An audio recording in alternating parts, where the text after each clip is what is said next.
Hello, beer lovers, Brotherhood of Barley. Tonight, I want to do a review of a new product, Anheuser-Busch product, Natty Daddy Lemonade, 8% ABV. But uh,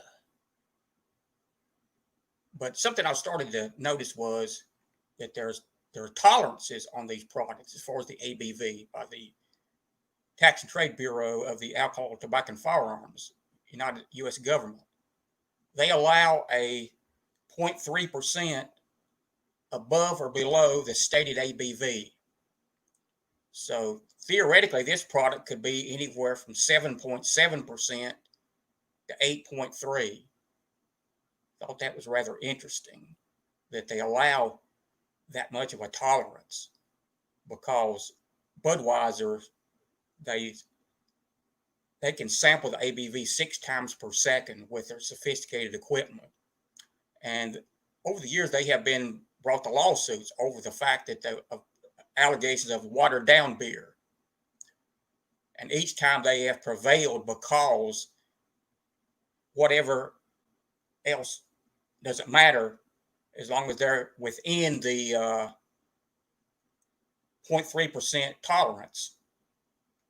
There was a stream of class action lawsuits in 2013 regarding that. But Budweiser, as far as I know, Budweiser has not failed to prevail in each one of those instances. But I thought that was rather interesting, the fact that they do allow 0.3%. And so, like if you had a standard Budweiser, 5% Budweiser, that could be a 5.3 beer. It could be 4.7. Now, with the sophisticated equipment, I doubt realistic that you're going to get a beer more than 5% because they can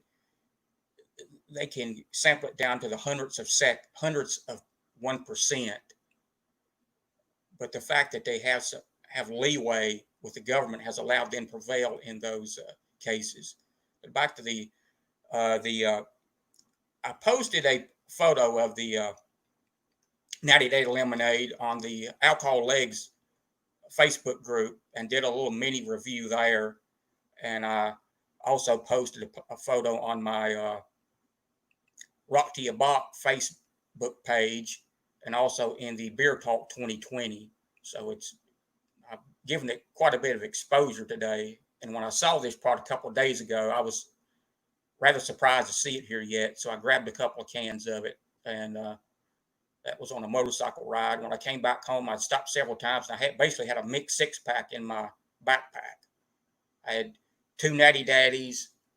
I had a Voodoo Ranger Imperial IPA 9%.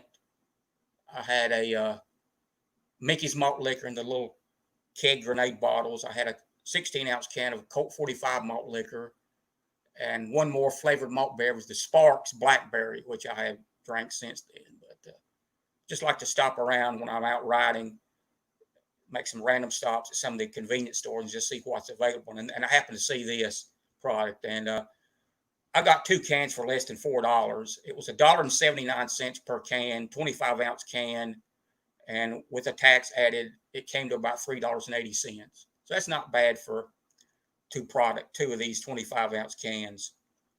And like I said, 8% ABV. This is new. It's not yet listed on their Tap Into Your Beer website. It's not made it there yet. So any information I relate as far as ingredients and caloric content will have to be the closest relative to that would be the Butteritas or the Natty Rush products, which I think, as I stated on the Alcohol Legs post I did, that I get a sense that the Natty Rush products may be on their way out. They're getting hard to find here in my area, and I spoke to a few retailers, and they spoke like that it might be on its last legs. I can't confirm that, but I wouldn't be surprised. I'm going to add Ronnie S. has joined me here tonight, and add him to the stream. Hey Hey, there, I'm William. from the state of Florida, Gator Country. Yep. I know you saw. I know you saw the pictures of mine. Was you surprised when you saw the Natty Daddy lemonade? Yeah, it was. It Yeah, was. it's when I saw it in the store, I had to grab a couple cans of it. Although my I backpack, haven't seen it in the store yet, but I yeah, brought the regular Natty Daddy to right. complement Yeah, that. that's good. That's a theme. That's thinking on the spot there. But I was saying here, in our area, the Natty Rush seems to be maybe fading on the way out. I spoke to a few retailers, and they seem to think that maybe uh, it might have a short-lived future. Which And one? to me, makes sense in the fact that they already have a Natty Daddy established brand name. Yeah. To maybe try to pump some new life into these FMBs, they could have a whole line of Natty Daddy flavored malt beverages. Because, like I said, they've already invested into the name. And look what they've done with Bud Light. How much they've Mm. extended the Bud Light line of products. Yeah. Now, what does FMB stand for? Flavored malt beverage. Okay. That's an industry term. A couple of other names is Alco Pops or Malternatives. But they're Alcohol pop. considered Alco Pops, alcoholic pop, soda pop, or Malternatives, alternatives to your basic malt beverage. So, Right. but that's, and it's listed, there's, everything is regulated. And these products are no different than anything else. But the fact I said, and like this is technically, this is not, as I put on the Facebook page, the alcohol legs, this is not a Natty Daddy like you're holding infused with lemon flavor. That would be interesting if it was. Yeah. But this is a flavored malt beverage, which starts with a neutral alcohol base. All they want is the alcohol. And from there, then they add the flavorings. So, which is not, so it's technically, to me, that is sort of misleading to say it's a Natty Daddy product. But then I go back to Bud Light. They have a 6% malt liquor, the Bud Light Platinum. Has no relation at all to a light beer. So they're pretty lenient about how they can label these products. The government cuts them some slack in that regard. Okay. Partly because the government doesn't know. I mean, if you look at the state laws, some of these people are clueless. Like in Texas. Yeah. Texas seems kind of out there with They their are. alcohol I think I read a regulation. story in one of the Texas newspapers said that most people were amused rather than irritated because they just realized that's what bureaucrats are. They don't know what they're talking about. It's like they think there's a difference between beer and ale, Yeah, so they have they've come to sometimes accept they have it. to say it's an ale in Texas. And one of the most ridiculous things is they do it as under the guise that they don't want to mislead or confuse consumers. Well, that's exactly what they're doing. Right. You're a So bureaucrat. what is it about Texas that they do that so often? But it's like in Texas, Samuel Adams products, they have to put two labels basically. Ale in Texas, and then actually what it really is. Yeah, a lot of the beers do that. I've got one right now. I think Keystone Ice is considered ale in Texas. Yeah. Here's a product here. The Mike's Harder Lemonade, strawberry. On the side of the label, it says this is an ale. If you took these clowns to court, you could defeat them in 5 minutes. All you'd have to do is present your first witness and say, okay, an ale has to be fermented with ale yeast.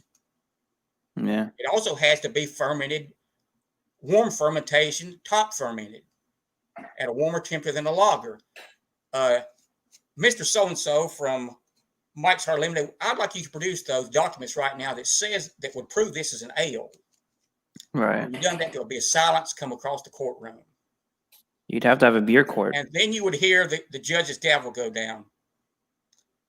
Victory for the plaintiff, me. Yep. It's as simple as that. But that shows you how ridiculous some of these laws are. As far as the regulation of beer and alcoholic beverages. An ale, you got to be kidding. If this is an ale, then I'm Lord Chesterfield. Really. If this is an ale, I'm Lord Chesterfield. But enough ran on that. So and I also have a Natty Daddy regular. I wanted to show the label on it. This is a lager. The Hurricane High Gravity, which I did the showdown with, is also same product. Basically, it's called a malt liquor. The label says malt liquor, with this one says lager. They're sort of like the old saying, they're two peas the same pod, but yet they get different descriptions on the label. So, Well, a malt liquor is a lager, I'm right? saying, but they don't call this a malt liquor. They call it a lager. With the Hurricane, they call it a malt liquor. So, but they're the same family. I did it, and that it tastes very, very, very similar. All the malt liquor means is that it's a high alcohol beer. The term malt liquor goes back to the 1600s. Does it? It means a lot of different things to a lot of different people. And there's one, I looked in one of the... well, I guess for United States purposes, it just means it's like a strong beer Texas, over Texas, like 5%. In Texas, liquor is malt liquor, like Jack Daniels. Yeah, well, Texas is kind of weird, man. And some of the other states have different things. For times they've had the 3.2% rule in Oklahoma and everything. Yeah, like but that was the post-prohibition stuff that a lot of states had that at first. But they kept it in. Yeah. much to the disdain of Oklahomans. But anyway, it's. It wasn't. I think Colorado was one of them for a while too. Yeah. Here's another product that lists ale, Johnny Bootlegger.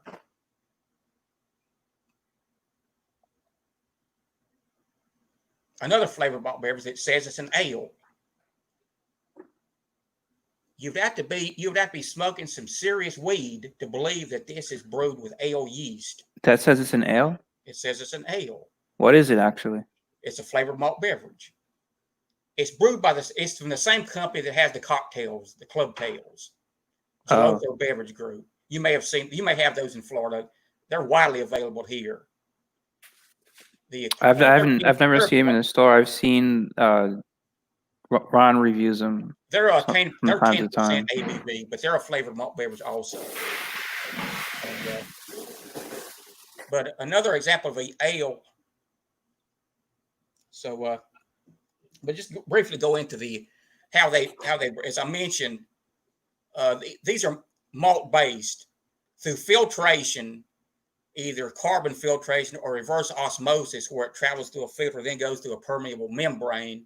They remove all the character of a beer, all the malt character, the flavor, the aroma, the color. So all you're left with is a clear, neutral alcohol malt base. Or on the liquor side, that would be called a neutral grain spirit. I know you've seen in the liquor stores, the bottom shelf stuff is called blended whiskey.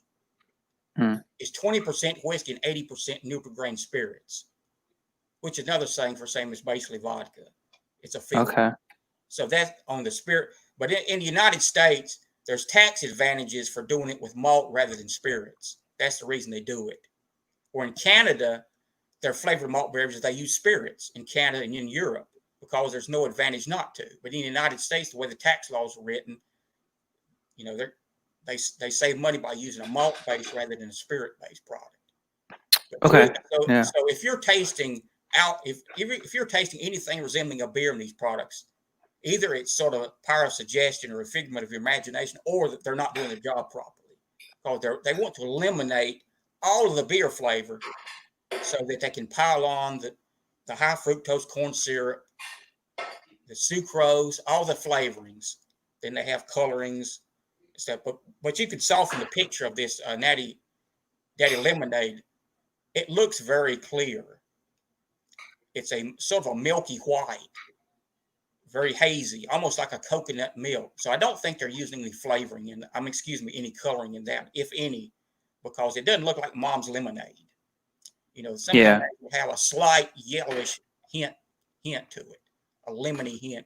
Well, this doesn't even have that. It's just like I said, it's sort of a milky off-white color.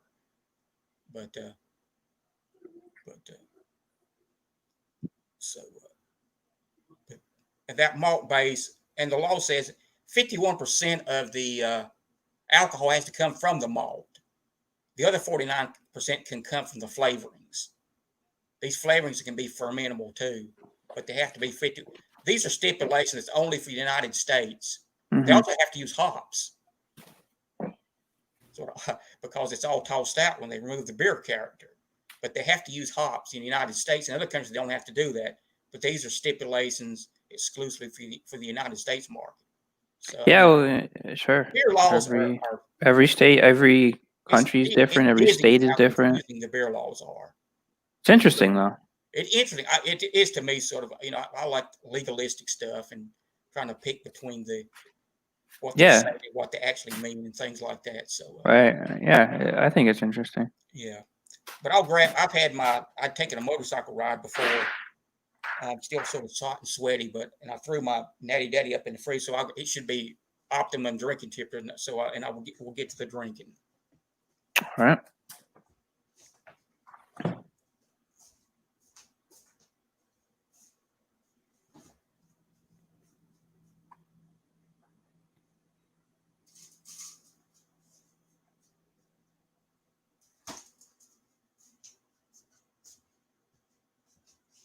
When I came home, I went ahead and popped the top of and I've got these can caps. You may have seen like in a Dollar Tree where you can put on, keeps the soda fresh. Mm-hmm. And I put one on this because with my neuropathy, sometimes it's hard for me to. Well, I've never seen a can cap. I've seen the. That's what I put on this, so that's the reason. The temporary bottle caps. Yeah. I've never seen there's a cap for a can. Yeah, like I said, with my hands sometimes I have trouble with these tabs, and so I went ahead and done that. But it's still. Here's the ice cold can of Natty Daddy. The natural daddy. The natural. Is that one 8% as well? It's 8%. Okay. So, have you ever had it? Or I guess you have. This is my second can. Okay. The first can was poured from the one I showed on the websites. That I finished that one. So it's the lemon is pretty natural, really, like lemonade, not like a lemon pop, like a sucker or candy like. It tastes pretty natural like for the lemon. And that's good. All right. Like I say, they try to remove the not a lot. That's basically the predominant. So, cheers to your Natty, and I'll cheers on a hot summer evening in North Carolina. Oh yeah, you got your AC on?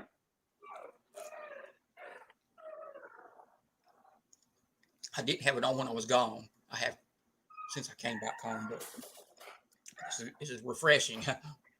Yeah, I bet.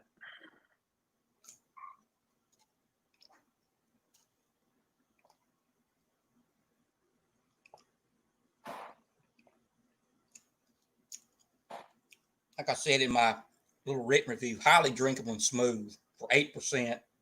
This is I saw your written review. You said it wasn't too sugary as well. Especially if you drink it like this ice cold, it seems to elevate the tartness of it and sort of mute some of that sweetness. So you get a pretty nice balance. As it warms, it will get a little bit bolder in flavor. That sugary content seemed to come forward a little bit more. But never when I drank the other one did it ever seem like it was cloyingly sweet.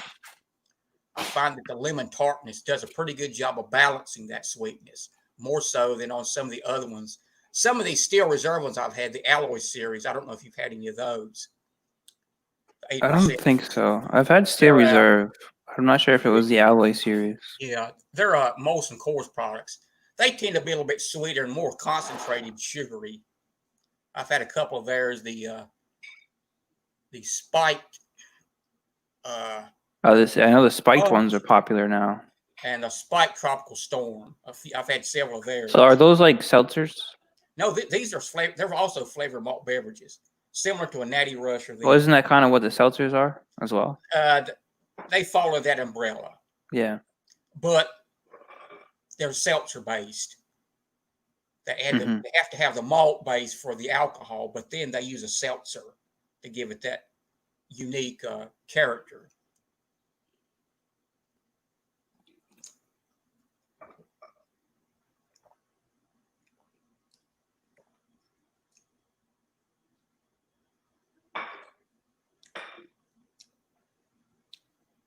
This one has a pretty balanced level of carbonation also.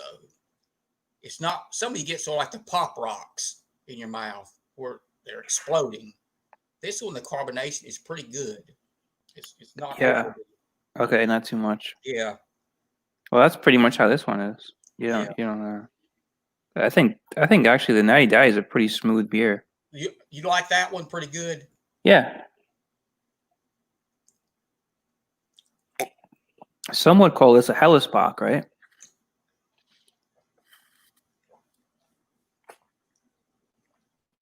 You could call it a lot of things, really. A lot of people would have different names. The next morning when they woke up and they had too many, they would probably call it something a little bit more. You can call it a malt liquor, I'm sure. Yeah. I mean, 8%. But I've heard it called a Hellesbock before. Just the traditional Hellesbock style.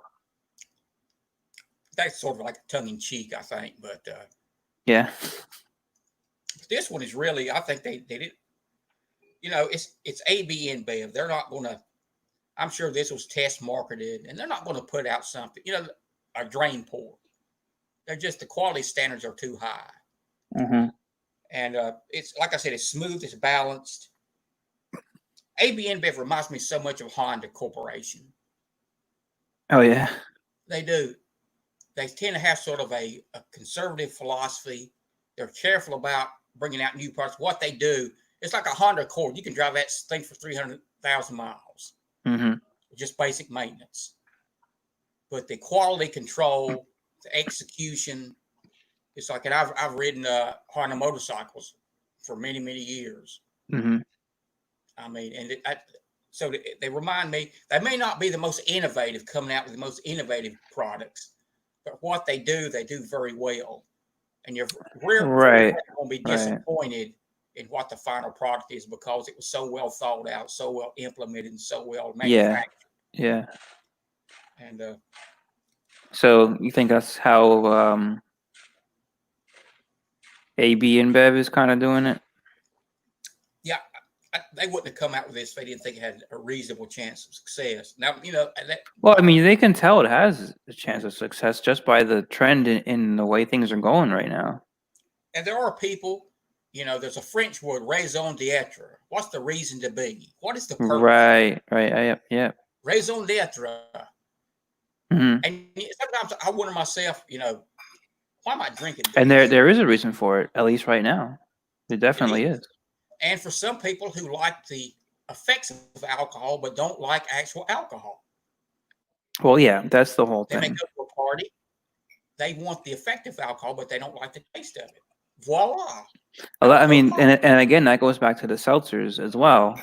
Yeah. A lot of people who are used to drinking a beer that tastes like a beer, they'll call those types of things a girly drink. They might even call that one that you have right there called a girly drink, because they're just not used to it. It's something different, and it doesn't have the same taste. It's less girly. This is less girly at 8%. Yeah, but they might not even realize that it's 8%. I mean, some people don't pay attention to that stuff. Yeah, the bottom line is these are all alcohol delivery systems. Yeah, that's what it is. Whether it's your KBS Founders or whether it's something rotten good, you know, it's all and it's whatever your preference is.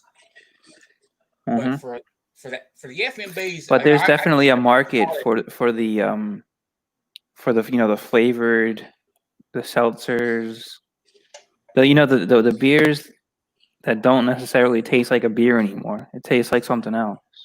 Right. And that they're called a beer because there's nowhere else to fall. There's no other category for them to fall under. So they fall under this huge umbrella. Yeah. So you call it the flavored malt beverage, which could like be a beer. Umbrella. Yeah. And all underneath it, you have lagers, you have ales, then you have branches. Mm-hmm. But it's got to fall somewhere. And under the law, these fall under the category of a beer. I know people are arguing about the Pabst hard coffee. Oh yeah, I've been hearing that for like a year now. I mean, it's like enough with that argument. It's a deduction. It's a beer. It is a beer, right? It's a beer. It can't fit in any other category. Yeah. by process of elimination deduction, it's a beer. Yeah. So sometimes, if you use just your Or I process of mean, what if it's a malt beverage? That's yeah, it's still a beer, right? it's got that malt base, and then they take everything malty away from it. It seems sort of counterintuitive, but all they want is the alcohol. Yeah. You can't go alcohol on trees, so you got to get that alcohol from a fermentable grain. Mm-hmm. So voila, we have malt base. You're not gonna get alcohol from a yoo-hoo, right? Right, even though that's what it tastes like. But if you want that, when you pop the top on that hard coffee, you want the alcohol. You don't care where it comes from, as long as the alcohol's in there. Exactly. Yeah. Exactly. That's what the malt base is there for. I tell you, it's interesting times we're living in right now. It is with these interesting, yeah, and that's interesting as a one way. Very interesting, and a lot of synonyms you could add on there besides interesting there. But like I say, for this one, I gave it a 95, a solid A. Rating these things can be a little bit, quirky. That's a good grade. But I can only say favorable. I've drank enough of these. Actually, this summer it's almost been like a FMB project. I've sampled some of these because the weather's getting hot. Yeah. I'm out on my bike or right. Hospital or something. I'm hot. I think that's probably the best way to try it. Is you got to be out in the hot, maybe by the pool. The sun is beating down on you. Because I think that's the way that they're trying to market it. It is. And alcohol has a sustenance to it. Like beer is liquid bread. It's more than just drinking something. There's a heft to it, almost something you can feel or a mouth feel. It's more than just a beverage. And I've noticed that I can drink one of these or something, and it's almost like you've had a meal in a sense, a mini meal. You have. I mean, if you count the calories. Yeah. With this one, this is over 600 calories. Wow, really? Yeah. Wow. So, and that's because of the sugar that's involved, I guess. Also, sugar plus the calories of the alcohol. You can't forget that.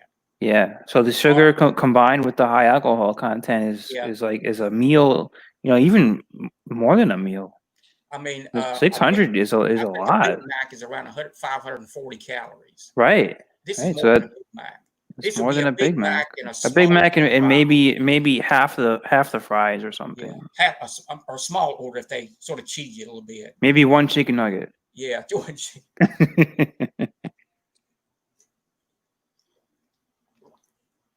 It's beginning to warm a little bit now. It's getting a little bit more sweeter, but not cloyingly sweet. Like I say, that lemon tartness, the natural lemon part of this, is doing a pretty good job of balancing that. Some of the other ones I've tasted are definitely sweeter, like the grape, more of your lollipop flavor. Let me ask you, Will, would you prefer that over the original Natty Daddy? Or how would you compare them? I'm more of a malt liquor fan, really. These to me are sort of so the Natty Daddy is a malt liquor, right? Yeah, I'm saying I would probably choose you prefer that. Yeah, the traditional malt liquor. Yeah, not a big malt liquors are not my go-to. I like the adjunct lagers as our staple, a go-to. Like a Miller High Life or the Schlitz, Miller PBR. PBR. Kind of what your tournament was, all that. Yeah, Narragansett. So you prefer that over the higher ABV stuff? I like the adjunct lagers because they have enough flavor to satisfy, yet they're not too filling. And also because they're not as sweet, you also can get a little bit more of the hop presence. It's not overshadowed. Not as sweet. So you think the higher ABV is a little sweeter? Absolutely, yeah. It's more concentrated. Yeah. And but and like with alcohol, I often say is a conduit of flavor. It's like a channel. What you taste is not the alcohol. What you taste is the effect of the alcohol it has on the other ingredients. It's like when you take a sip of 80 proof whiskey versus 100 proof. Right away, that 100 proof, you get that flavor burn. a lot more flavor right the first sip. That's coming from the alcohol effect. The alcohol sort of boosts everything up a level. So that's why these products, although they're alcohol pops, they will never taste like a regular soda soft drink because the alcohol presence. It adds to the mouthfeel. It adds to the substance of it. And so, what do you think about the trend in these high ABV malt beverages, including all these kind of lemonade or different flavors like this to appeal to, I guess, a wider audience? yeah, What's your opinion on that? there's a market for these. Oh yeah, right. I know. I mean, what do you think about the trend though?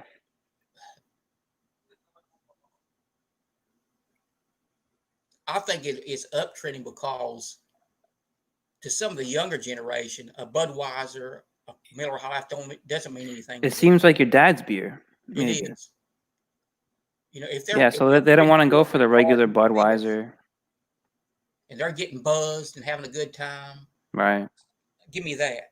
That's what I want right there. I mean, I think Budweiser's been on the downtrend for many years their now. Market share has dropped. Maybe people are just getting tired of the Bud Light. They got the Bud Light seltzer now. Basically dropped 50% over the years. Which one? Bud Light, and it's Bud still Light has the dropped? best-selling beer in the country. But at one time, it had a 28% market share, which is incredible. That means wow. I know that they. I think it was in like 1980 or around there. Budweiser had like a huge market share, and then by like 2000 or 2005, they had been completely overtaken by Bud Light. But anyway, it's the same company, so it didn't matter. But I think since then, even Bud Light's been kind of phased out because of all the other new flavors. Their current market share is about 15%, which still means that for every 7 beers sold, one of them's a Budweiser. Yeah. So it's all relative, but at one time, but it's going down because you're right. I think a lot of the younger generation they don't they don't identify themselves with drinking out of the red can. Yeah. It's like history doesn't mean a lot to young people. I've heard young people tell me, well, it didn't happen when I was born. I'm not interested in that. That's your story, not mine. But if you don't learn from history, you're doomed to repeat it. So it helps to have a wide perspective about history. At least that's my opinion. Oh yeah. I love history. We've got some. Did you study history in college? Yeah, I did. And then you eventually became a journalist. You said, right? Right. I was history and political science. Oh, okay. Yeah. I always had an interest in history, but I always felt, at least when I was younger, that the only thing that it would be able to give you career-wise was to be a teacher, and I didn't have much interest in being a teacher. Actually, what happened with me was, I'll share this with you, was my father died while I was in college. And I wanted to go to law school. That was my plan. Okay. But he died when I was finishing up college. And I was not in a mental state at that point that I just want to take 6 months off. Right, yeah, okay. And sort of get my head straight together. And what happened was, during that 6-month period, one of my friends, his sister, took a job at a newspaper. She became the first female editor of a daily newspaper in North Carolina. And she knew that I liked sports, and they were expanding their sports writing staff.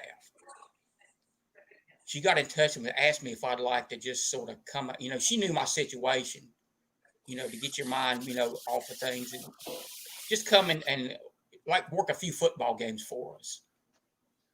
So they call them stringers. You're like an independent employee. They just pay you per assignment. So I said, okay, I like sports. I'll do it. And about 2 weeks later, one of their main sport writers came over to me and said, I'm going to be leaving in about 2 weeks. I want to go back to the beach. That's my part of North Carolina, and I miss the beach. He said, I've seen your work so far, and I think you've done a good job. He said, just hang tight here. I think they might offer you a position, a full-time position. And sure enough, about 2 weeks. And that was in the sports section, you said? Her name was Sarah Sue Ingram. She came to me and offered me a full-time position. And I never looked back. I'd always enjoyed sports. It came natural to me. Yeah. I mean, there's a lot of journalism in sports. I knew the jargon and everything, and that's what I did. I became a sports writer. But I always, in the back of my mind, I've always had a legal interest, a legal background. And I worked at law. But one time when I left the newspaper when it was sold to a media conglomerate, they started slashing staff. This was many years later. I was one of the unfortunate ones that got shown the door after I'd won an Associated Press award. But anyway, and I worked at law office. They hired me to do like paralegal stuff and some minor cases and things like that. I mean, a lot of legal stuff is boring. It's traffic cases. Well, paralegal stuff can be boring, but once you I enjoyed it. Once you get into the actual cases, it can be pretty interesting stuff. And so that's how I wound up. So you wanted to be a lawyer? That was what you wanted to do. I'd like to have been a sports. Every politician has been a lawyer. So I've been like what was the movie? But anyway, it turned out okay for me. Yeah. And like I say, I did get to work at a law office later on. Yeah, that's good. We always look back and think we can change things. I would have definitely changed a few things for me. I'd want to thank Nini Yorta here. She's joined the chat here. Yep. And just while we're just sitting here chatting, I'm continuing to drink on this Natty Daddy. She was asking where you're from, so I said you're in North Carolina. I'm in the Piedmont Triad of North Carolina, near High Point, Greensboro. And she brings up the point: sports attracts a statistician, which is actually that's a great point. Numbers are fascinating for me. Yeah, I'll do. Yeah, for me, they're not fascinating at all. I like numbers, and I'm an accountant. Yeah. But in sports, and I was a statistician. I did some for one of our local minor league baseball teams. Yeah. And I got to do some official scoring at some of the games too. Cool. No minor league baseball this year. And I saw Derek Jeter play for the Greensboro. Cancels. I'm very disappointed with baseball right now. Yeah. I mean, I'm disappointed with a lot of things in 2020, but baseball is really gotten on my nerves because it's not just because of the corona stuff. Yeah, I've been able to handle this more, I think, better than some because I have a different perspective. Yeah, well, you had a lot of life-threatening problems. I shouldn't be alive, really, statistically. Going back to statistics. Yeah, so it gives you a different perspective on life and everything. I beat the odds. Yeah, you beat the odds. I thank God every day for that. Yeah, what am I doing? That's good. I mean, that's great. That I beat the odds between you and God, and between you and enjoying life. That's got to be awesome for you, man. And I didn't know if I'd ever drink another beer because I lost my taste buds when I did chemo. Yeah, you mentioned that to me before. Yeah. And I lost a lot of weight without IVs. I wouldn't have been. That's what IVs kept me alive. Potassium and magnesium IVs in heavy quantities. That kept me alive. My weight dipped down to 111 pounds at one point. What do you usually weigh at? About 170, 75. That was my weight before all this happened. Okay. And and one thing I always tried to keep was a sense of humor, whether it might be like a black humor or whatever. Yeah. Or they call it like a dry humor. Right. I told the nurse I was third world skinny. Yeah. Yeah, I really was. But that's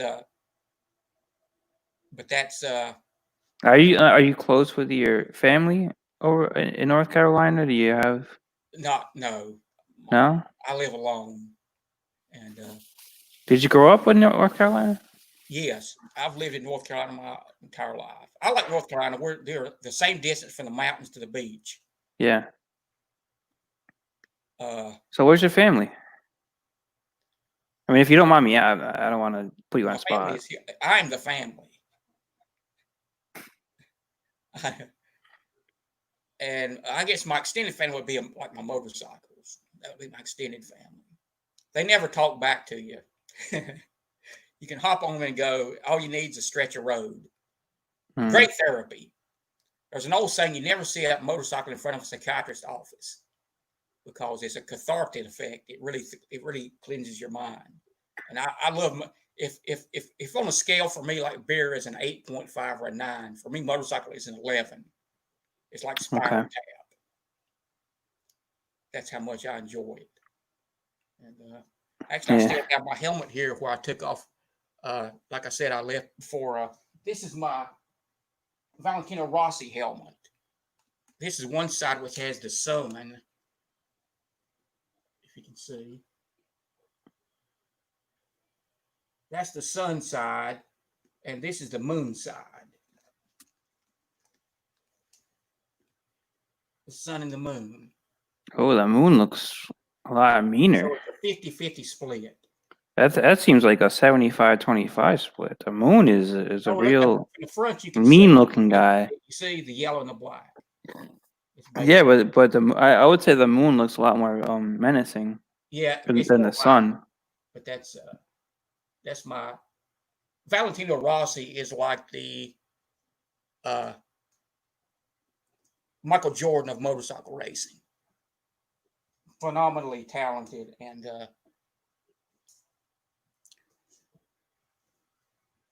here's a comment here from Nina York. Yes, there's a motorcycle book, Zen and the Art of Motorcycle Maintenance, a book that gets into a lot of sort of metaphysical stuff, how it relates to mechanical stuff and motorcycling. That's a very good book. I'm very impressed that she knew about that. Actually, Zen and Yeah. the Art of Motorcycle Maintenance. That's the name of the book. But anyway, it's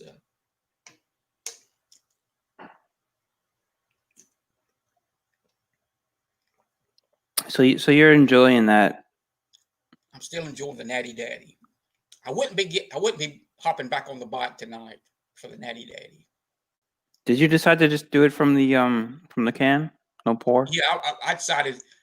Uh, this is the second review I've seen of this. On YouTube?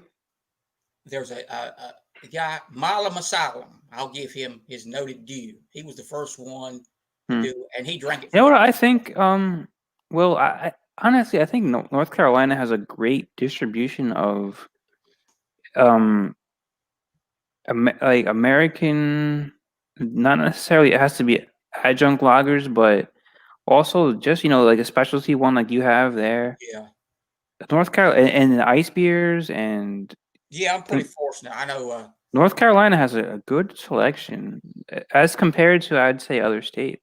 Yeah, but like I say, I live in the central part of the state, right in the High Point, Greensboro, Winston-Salem area, which is So you know where the town Lumberton is? Lumberton is an eastern. Yeah, that's the I stayed there Pembroke. when I was moving from New York to Florida last year. It was just almost exactly a year ago. We were driving down and we had car trouble. And we got stuck in Lumberton, North Carolina. We stayed there for about 4 days.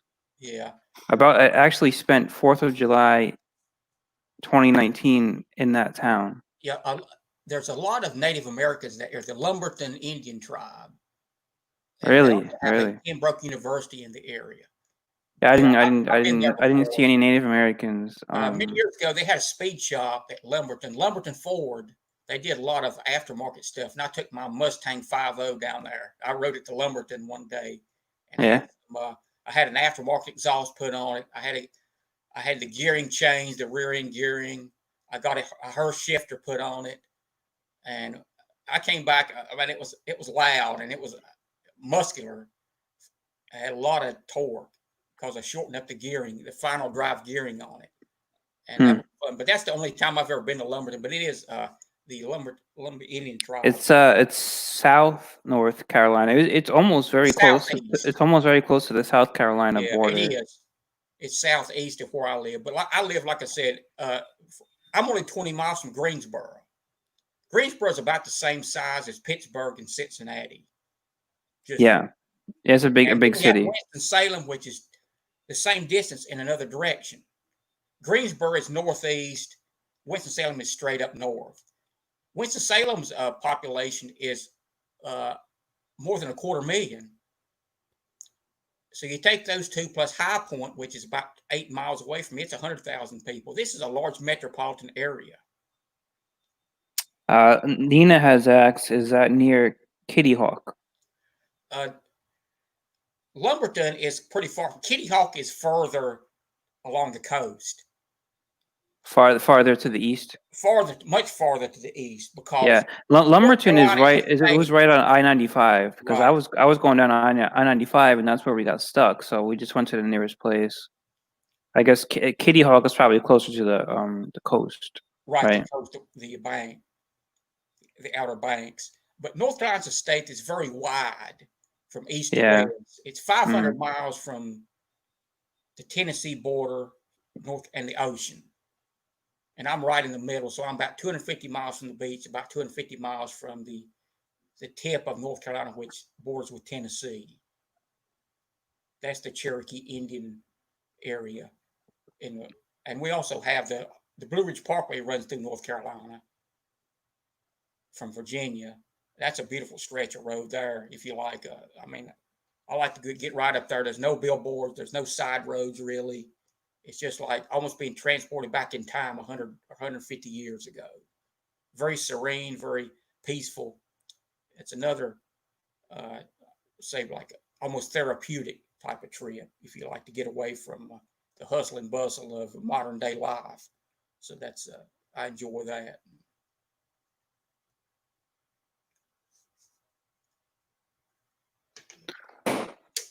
So you don't like the hustle and bustle? I like the country, the isolation. I hate crowds. You hate crowds? Well, that's good for the coronavirus, right? Nothing worse than being stuck in traffic on a motorcycle when your ass is burning up. Excuse the term, but you know what I mean. Because the motor is literally sitting under your posterior. Right. So, you want to get up and move. Let's get moving. So you're enjoying this social distancing? Well, I wear a helmet when I'm on a motorcycle, so I'm social distancing without even trying to be. And now when I get out, a lot of times if I stop and grab a few groceries and put in my backpack, I just leave my helmet on. Used to be they would want you to take the helmet off. Now they want you to leave it on. So I guess it fits right in right now. When did they want you to take it off? Something about they want to be able to see your face. Where? Where was that?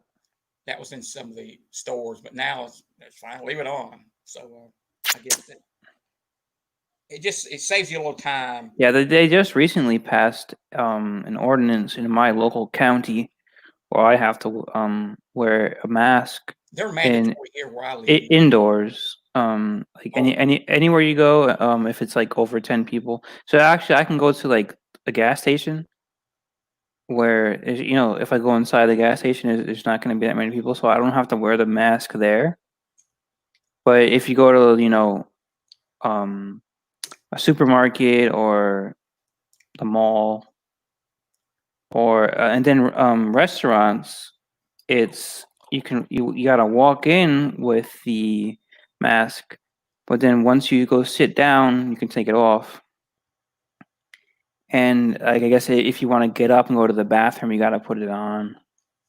But I mean, honestly, man, it's not. I don't like it at all. I don't like the idea behind it. But it is what it is. It's and You just gotta hope, and you gotta hope that one day people will come to their senses and stop listening to Dr. Fauci. But I guess I'll live with it. It hasn't been as big issue with me because my immunity system is still not up to full strength. Yeah. So you don't want to mess around. Yeah, I'm not taking chances. Plus, I wear the medical bracelet, which I can totally understand, man. and if people see me out in public with that bracelet, yeah, and you're being smart. You're being smart about it, and you don't need the government to tell you to be smart. Right. You're going to be smart yourself. That's right. But I don't want to be prejudged by that. If they see if you have like this, they say this guy just got out of hospital and it's distance from him. But anyway, so it's not been. Breathing can be difficult at times. I will say, it's but try to limit the amount. Make short trips and something like that. Yeah. So I mean, I guess to that point, I can see your concern, most definitely. Also, people who are like 70 years old and older, I get their concern. I've been talking about the flavored malt beverage and the motorcycle. Well, here I have a connection. I've got one over here. This is my favorite flavor in the blue motorcycle. Club Tails. That's my favorite. Yeah, I don't know if I get those over here. And I bought it because it said motorcycle on it. And I have a blue motorcycle. My motorcycle is blue. So, and actually, this is your motorcycle's blue. I've had. I gave the Natty Daddy Lemonade a 95. This would probably be the best one I think I've had. 10% ABV. I would probably give this one about a 97. For me, these that's a great score. 10% ones are the ones that are in the sweet spot. Once you get up in that triple digits, like the Juice and the Four Loko territory, they really get to be cloyingly sweet. And I don't tend to enjoy them as much. It's more of a shit and giggles to drink one of those. Here I am drinking 14% malt beverage, and I'm getting a buzz after just a couple of sips. But yeah. But it's really, I'm not really. Why not? Enjoying it that much. But like I said, it's more of it's just sort of goofing around. These I actually do enjoy. These 8 to 10%ers, and that Club Tails, I mean, is very good. Like I said, the Club Tails is made by the same company that makes the Johnny Bootlegger. And that Johnny Bootlegger sells like crazy in here. I can only speak anecdotally from what I see when I'm out shopping for beer. But other than Bud Light, I think I see more people purchase these products than anything. Yeah, I don't know. I've never seen that one. I think it's the flask. It's sort of a novelty packaging. Yeah. Oh, yeah, it looks like a bottle of vodka, I guess. And it seems like that everybody grabs 3 or 4 bottles. I never see anybody grab one bottle. Just one at a time? It's like, their hand starts reaching and it's like. Maybe they think it's going to go away or something. And I think it's the novelty. Like I said, the flask bottle. It's not really a novelty. I've seen plenty of bottles like that. I'm saying for a flavored malt beverage, it is. So you're saying it's not a liquor? No, but I think in the minds of people, they think liquor. I mean, what makes that a flavored malt beverage instead of a liquor? It's a malt base rather than spirits. It's like I mentioned about the malt base. Yeah. That's what it is. And why do they sell it in that style of bottle instead of a? Oh, they think they like the packaging. Huh. You think, and let's face it, some of the people who, I'm not going to stereotype too much here, that drink the flavored malt beverage aren't the most sophisticated customers. And when they see that in a flask, what do they think? They think liquor. Mm-hmm. So they grab this. Now, what's the alcohol? What's the ABV on that one? 12%. This is 12%. 12%. As compared to like 40% on vodka, right? Basically, like your Jack Daniels and stuff is 40%. Or vodka is usually 40%. 80 right? proof. 80 proof is your standard. 80 proof, yeah. 80 proof. So this is still quite a bit below that. But a lot below it. if a guy grabs 3 or 4 of these, he's going to get there. Just take a Oh, I little. mean, three or four, sure. Maybe He's not going to get. one. He's going to get the buzzy land just a Yeah. little bit. Yeah. Yeah. I get your point. And it's funny, it was other. I think it was actually the trip where I got this Natty Daddy. This couple came in, guy and gal. He goes and grabs a 12-pack of beer. She reaches in and gets a couple of bottles of this. The Johnny Bootlegger. He says, I'm going to be getting some tonight for sure. And I think I know what he meant.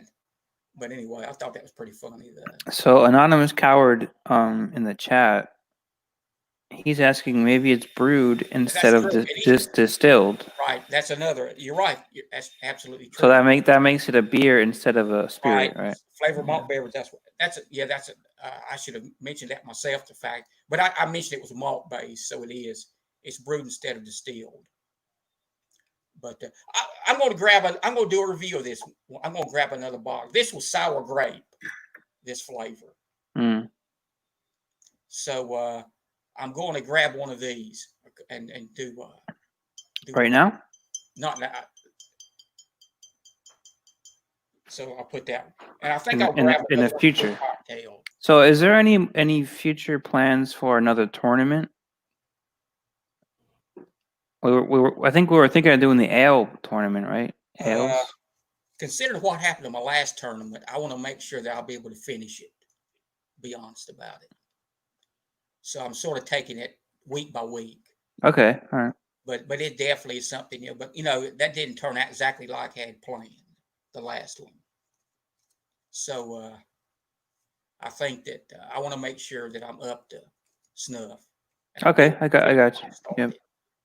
But right now I'm doing pretty well. So good. And I've got, people can take they can.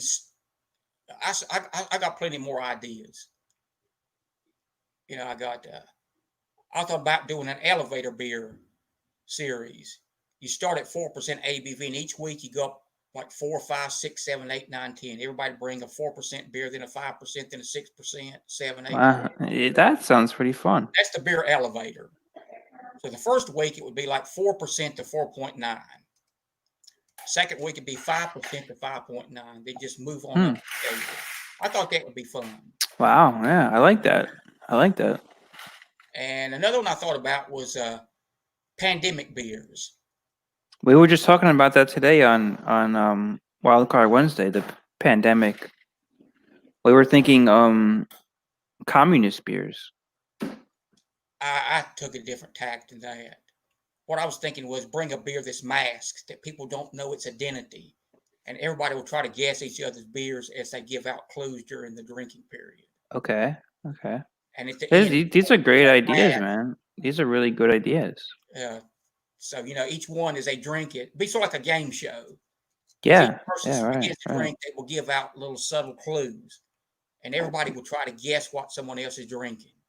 And at the end, well, I think, when you did the American Adjunct Lager, we were all kind of, the little crew was getting behind your idea, and different people joined each week. And it was fun. We had a good time. So if we can kind of continue that trend, that'd be great, man. I mean, maybe you can grow your channel. Yeah. We'll get the word out there, and more people can join in. As Nina said here, it's the mask beer, the pandemic beer. The masked beer. Not literally masked, but you don't reveal its identity until someone guesses it. And if nobody guesses it, you can, but and they may be able to guess the style, but not the actual beer. But I thought that would be fun. I like stuff that engages people's minds. Just not sit. It's fun to just sit back and drink and chill. But if you can engage people in a way, that's what I liked about the tournament. Involved a little. So you're not just drinking the beer; right. you're thinking the beer. Right, and I think those are not mutually exclusive. I think you can enjoy both of them. So that's what the Cayman Jack here is a product I have not had. I never had Cayman Jack either. And I have not tried that one. But that's one that's. But I am open to trying it. I would. But those are just a couple of things about the beer elevator. Yeah, you got some good ideas, man. It's good stuff. And I'm still doing I might get back into the Smackdowns and do a few more of those things. Okay. I think Bumpy liked those ones. Yeah. Well, Bumpy, he was he stuck with me through the tournament. I always, that was well, I was there too. Yeah. But can't join them all, I guess.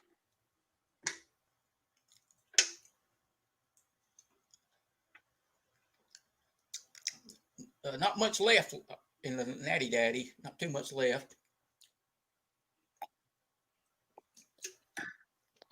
All right. Well, I could probably put this on my bike and it would probably run. It's like a motorcycle. What did you say? I could probably put this in a motorcycle tank. The bike would probably run. Oh yeah, it might. Yeah. It might run called a dog, but anyway. But we'll wrap this up now. And like I said, a solid A for the Natty Daddy Lemonade Flavored Malt Beverage. That's a good grade. I'm glad that you give it that, and I want to give it a try. Once I see it on the market around here, I'll grab it. Like I said, I may want to grab one of the club tails here. The motorcycle club tail. I maybe could do a picture of it. The can sitting on my bike on the seat. Blue motorcycle on a blue motorcycle. You drink one, you ride the other one. So that might be a theme or something there. But anyway. Yeah.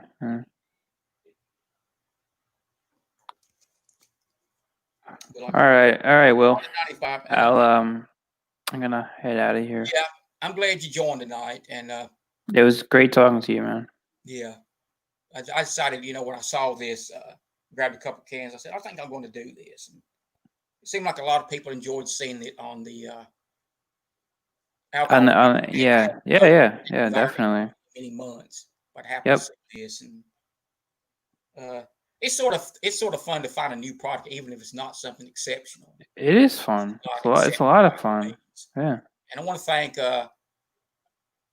Nini Yorte and the Anonymous Coward for commenting. Yeah, I want to thank them too. They did. That's the reason. That's the good reason job in the chat. Live. I don't record these is because I like to get feedback from people. Yeah. And I could record these and put them up but I like the interaction. Mm-hmm. Yeah. So so both of you guys, or I guess you're already subscribed, but make sure you check out, because Will, he'll just put out a video and nobody knows. You gotta be subscribed. But that's but like I said, that's why okay. Blood, sweat, and tears. Ride the painted pony, let the spinning ride. Dun dun dun dun dun dun dun. Great jazz rock group from Canada, Blood, Sweat, and Tears. Late 60s, early 70s. I like music too.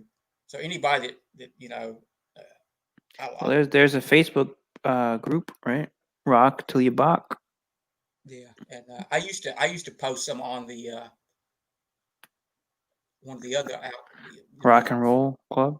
Rock and Roll Club, and they got so many. There's probably close to 500 members on there now, I imagine. And, all right, guys. I'm gonna head out. I'll see you. I'll see you around, man.